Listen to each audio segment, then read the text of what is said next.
14, we have found the Messiahs. This chapter is based on John chapter 1, verses 19 to 51. John the Baptist was now preaching and baptizing at Bethabara, beyond Jordan.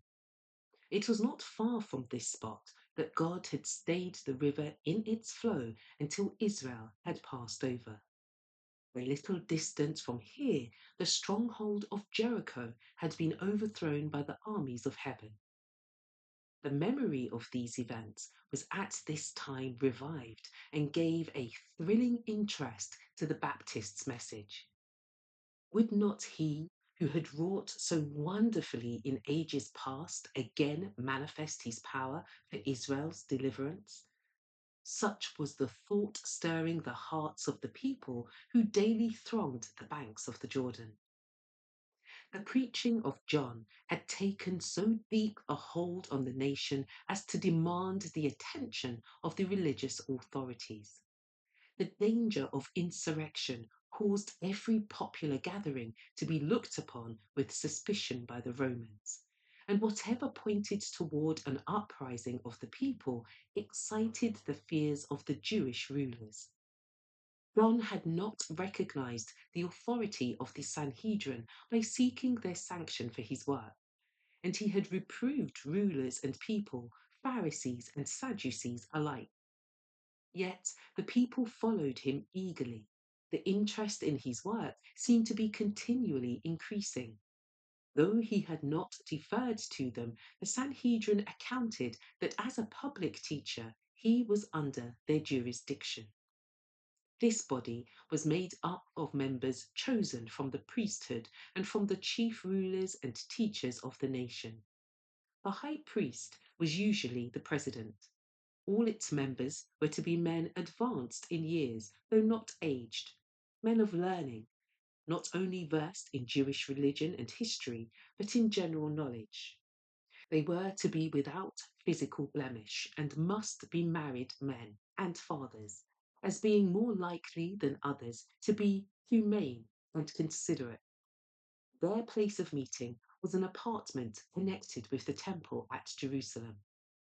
In the days of Jewish independence, the Sanhedrin was the supreme court of the nation, possessing secular as well as ecclesiastical authority.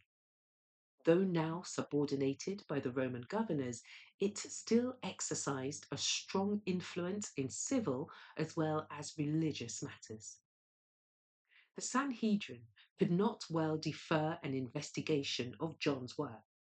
There were some who recalled the revelation made to Zacharias in the temple and the father's prophecy that had pointed to his child as the Messiah's herald. In the tumults and changes of 30 years, these things had in great measure been lost sight of. They were now called to mind by the excitement concerning the ministry of John. It was long since Israel had had a prophet, long since such a reformation as was now in progress had been witnessed. The demand for confession of sin seemed new and startling.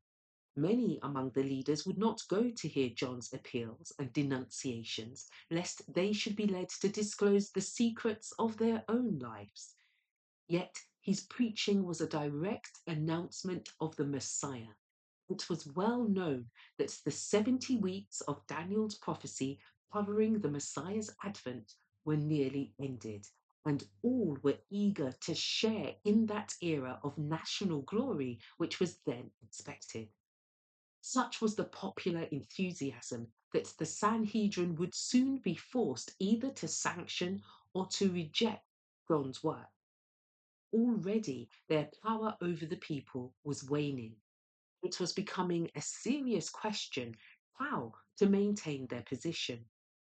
In the hope of arriving at some conclusion, they dispatched through the Jordan a deputation of priests and Levites to confer with the new teacher.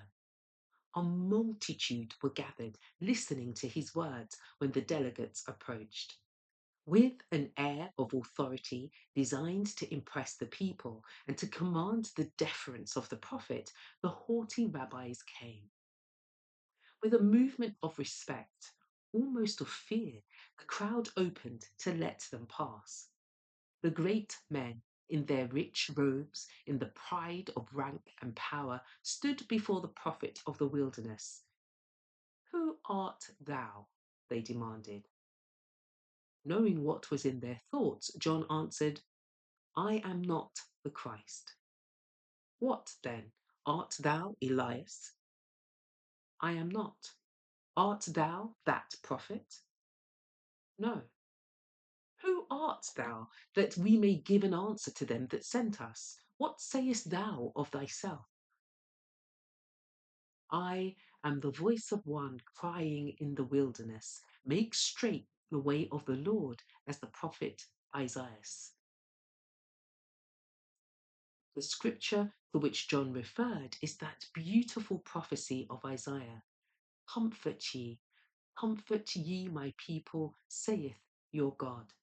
Speak ye comfortably to Jerusalem, and cry unto her, that her appointed time is accomplished, that her iniquity is pardoned. The voice of him that crieth in the wilderness, prepare ye the way of the Lord, make straight in the desert a highway for our God. Every valley shall be exalted, and every mountain and hill shall be made low, and the crooked shall be made straight, and the rough places plain, and the glory of the Lord shall be revealed, and all flesh shall see it together. Isaiah chapter 40, verses 1 to 5.